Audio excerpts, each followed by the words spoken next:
සුබ දවසක් ඔයාලා හැමෝටම. අද අපේ Spring Boot ටියුටෝරියල් සීරීස් එකේ day 3 එක. එතකොට අද අපි මේ වීඩියෝ එකකින් කතා කරන්නේ Spring Boot Dev Tools සම්බන්ධව. අපි ඉස්සෙල්ලාම ප්‍රොජෙක්ට් එකක් හදාගෙනමු. අපි ඒකේ ප්‍රැක්ටිකල් එක කරන ගමන් මේක මොකද්ද මේකෙන් කරන්නේ? මොනවද මේකෙන් අපිට ලැබෙන ඇඩ්වාන්ටේජස් සහ කොහොමද මේක යූස් කරන්නේ කියලා බලමු. හරි. මම ප්‍රොජෙක්ට් එකක් හදාගන්නවා. Spring Boot Session 3 කියලා. Java යූස් කරන්නේ Maven හරි next කියලා දෙනවා Spring Web කියන එක මම සිලෙක්ට් කරගන්නවා ප්‍රොජෙක්ට් එක ක්‍රියේට් කරගන්න.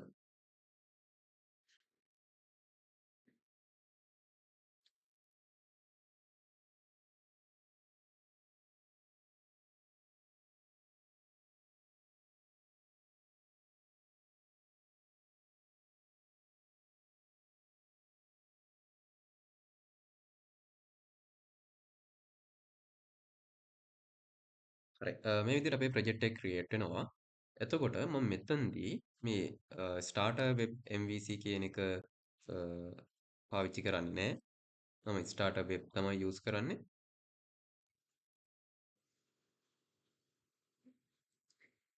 මම මේ සම්බන්ධව මගේ ෆස්ට් වීඩියෝ එකේදී මම කතා කරා ප්‍රොජෙක්ට් එකක් හදාගන්නේ කොහොමද සහ මේ ඩිපෙන්ඩන්සිස් මොනවද කියන එක ගැනත් මම ඒකෙදි කතා කරලා තියෙනවා. හරි. අපි මේ විදිහට ප්‍රොජෙක්ට් එක සෙටප් කරගෙන සින්ක් කරගමු. හරි. දැන් එතකොට ඔන්න ඒ වැඩ ටික හරි. හරි. අපි අපේ ඩිපෙන්ඩන්සි කියන්නේ අපි Spring Boot dev tool එක ඇප්ලයි කරන්න කලින් අපි ඉස්සෙල්ලාම ප්‍රොජෙක්ට් එකක් හදාගෙන බලමු. මම මෙන්න මේ පැකේජ් එකේ තව පැකේජ් එකක් හදාගන්නවා.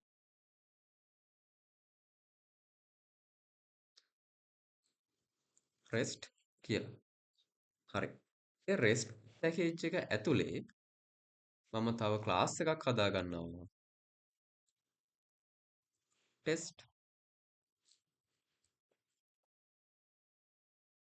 controller කියලා ක්ලාස් එකක් හදාගන්නවා. හරි. එතකොට මම මේකට ඇඩ් කරගන්නවා add annotation එකක් ඇඩ් කරගන්නවා REST controller කියලා. එතකොට මම මේ annotation ගැනත් මගේ first video එකේ කතා කරලා තියෙනවා. අතපසු වෙච්ච කෙනෙක් ඉන්නවා නම් ඒක බලලා මේක බලන්න. වඩාත් ඔයාලට මේ වීඩියෝ එකේ කියන දේවල් පැහැදිලි වෙයි. මෙතන REST request mapping කියන එක පාවිච්චි කරනවා. notation එක දාගන්නවා. හරි. ඊට පස්සේ මම මෙතන method එකක් හදාගන්නවා.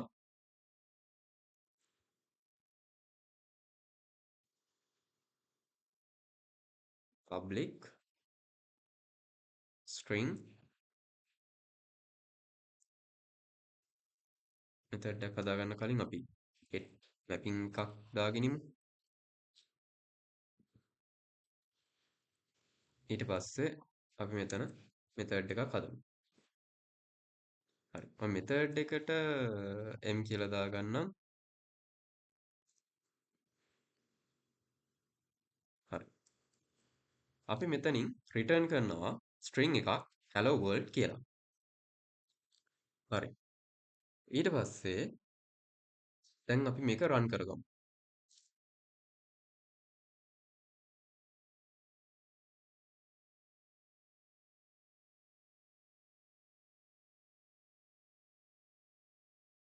හරි. ඔයගලන්ට පේනවා ඇති මෙතන කිසිම ප්‍රශ්නයක් නැතුව අපි ප්‍රොජෙක්ට් එක run වෙලා තියෙනවා.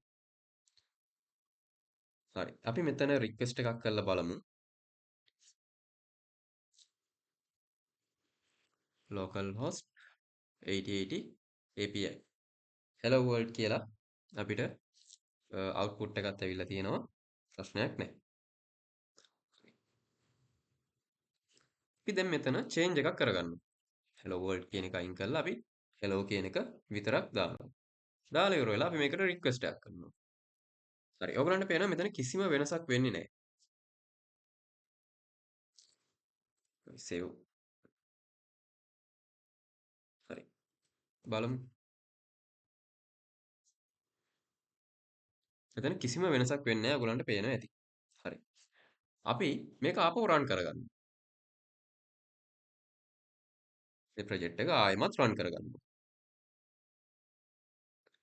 රන් කරගෙන ඉවර වෙලා අපි මෙතන ආයෙ රික්වෙස්ට් එකක් කරනවා. මෙතන රන් වෙලා ඉවරයි. හරි ඉවරයි. ආයෙ මෙතන අපි රික්වෙස්ට් එක කරගන්නවා. අන්න එතකොට තමයි අපේ අවුට්පුට් එක අර අපි අප්ඩේට් කරපු අවුට්පුට් එක අපිට හම්බ වෙන්නේ. හරි. දැන් එතකොට අපි මේක මෙහෙමම තියෙද්දි අපි යමු home.xml එකට.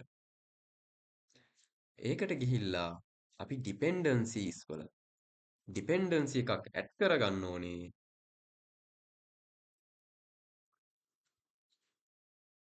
spring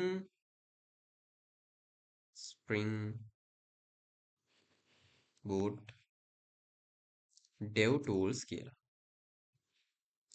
හරි.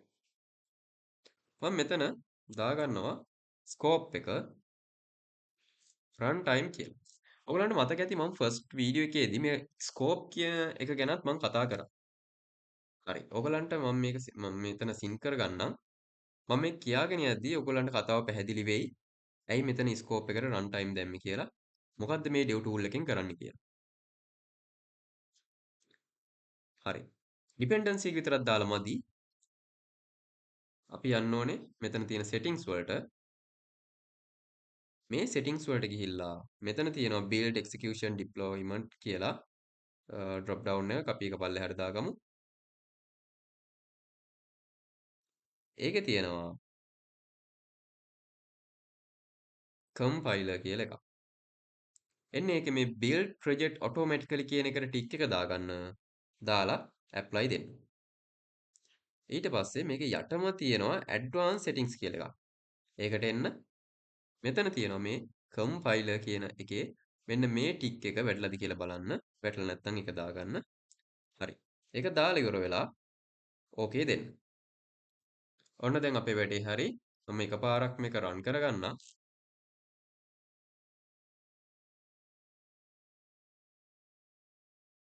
හරි. කෝකටත් මම රීලෝඩ් කරගන්නම්කෝ මේවන්. හරි.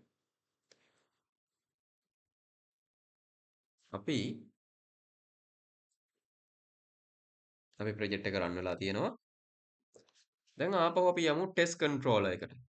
ටෙස්ට් කන්ට්‍රෝලර් එකට ගිහිල්ලා අපි බලමු මෙතන අපේ රික්වෙස්ට් එක අපි යවලා තියෙනවා. අපි රික්වෙස්ට් එක යවනවා කිසි වෙනසක් නැහැ. හරි. අපි මෙතන ආපහු අපි මෙතන මගේ නම දෙමු. හරි. මම මෙතන දැන් ආපහු රන් කරන්න යන්නේ නැහැ. රන් කරන්න නැතුව මේක රික්වෙස්ට් එකක් කරලා බලනවා වැඩ කරනවද කියලා.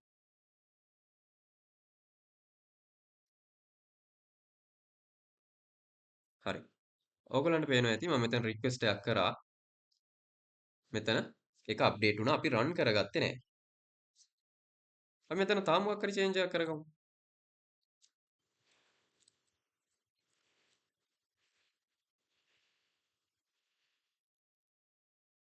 හරි. අපි ආපහු රික්වෙස්ට් එකක් කරලා බලමු.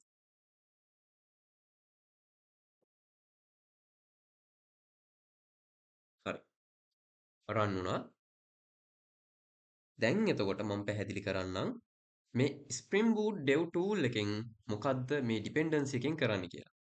මේක ඇවිල්ලා developers ලාට ඒගොල්ලන්ගේ development productivity එක වැඩි කරන්න හදපු tool එකක්. එතකොට මේක පාවිච්චි වෙන්නේ run time එකේදී. ඒක තමයි මම මෙතන pom.xml එකේදී scope එක define කරේ run time අවස්ථාවේදී තමයි මේක පාවිච්චි වෙන්නේ කියන එක mention කරන්නේ. හරි. එතකොට මේ මොකද්ද මේකෙන් තියෙන වාසිය? එතකොට ඩිවලොපර්ට සැරින් සැරේ මේක රීස්ටාර්ට් කර කර ඉන්න අවශ්‍ය නැහැ ඩිවලොප්මන්ට් එකේදී. සේව් කරා. හරි. ඔටෝම රීස්ටාර්ට් වෙනවා. ඒ විතරක් නෙමෙයි ෆාස්ට් ඩිවලොප් කරගෙන යන්නත් පුළුවන් එයාගේ ප්‍රොජෙක්ට් එක. තව මේකේ එක ෆීචර් එකක් තියෙනවා. ඒ කියන්නේ තව ෆීචර්ස් තියෙනවා. තව මේකේ ඒ කියන්නේ මම කියන්නම් තව තියෙන ෆීචර් එකක්. මේකේ ඩෙවලොප්මන්ට් ඔන්ලි ෆීචර් එකක්. ඒ කියන්නේ මේ කෑෂ් ඩිසේබල් වගේ developer friendly settings automatically enable වෙනවා. ඔන්න ඕවා තමයි මේකෙන් තියෙන වාසි සහ මෙන්න මේ විදිහට තමයි ප්‍රැක්ටිකල් එකේ තිබුණු විදිහට තමයි අපි මේක යූස් කරන්නේ. හරි. මම හිතනවා ඔයගලන්ට මේ සෙෂන් එක පැහැදිලි ඇති කියලා. අපි එහෙනම් ඊළඟ සෙෂන් එකේදී හම්බෙමු. හැමෝටම සුබ දවසක්.